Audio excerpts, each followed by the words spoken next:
Ayan, hello po sa ating lahat. Kumusta? I hope nasa mabuti po kayong kalagayan. Shout out po sa Team EDSI na nakatune in sa aking channel. Naway nasa mabuti po kayong kalagayan.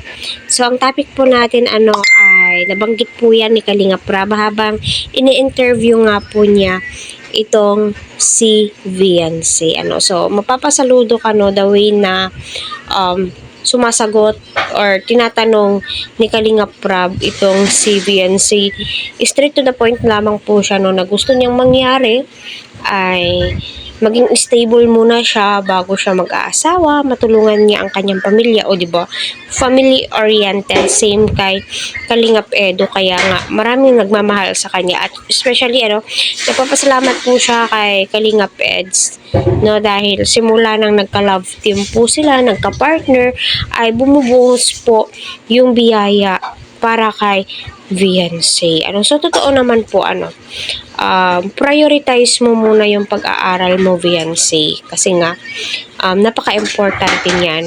Kahit saan ka magpunta, dala-dala mo yan, di yan mananakaw ni numan. At magagamit mo yan, di ba? At yun na nga po, agree ba kayo sa sinabi ni Kalinga Prab dito? Panoorin muna natin. Kasi yung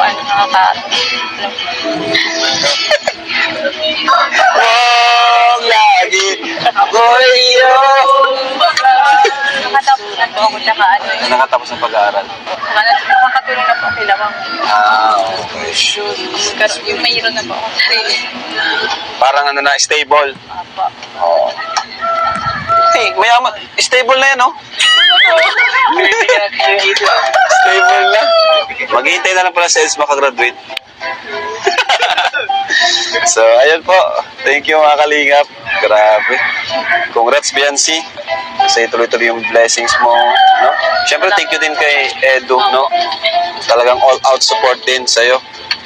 Una-una po, gusto ko Panginoon po. Okay. So, ayun nga po napanood po natin. So, tama yung mga sinabi mo, Viancy, na mag-aral muna at focus sa family at saka maging stable. Yan naman po talaga yung gugustuhin po natin, no?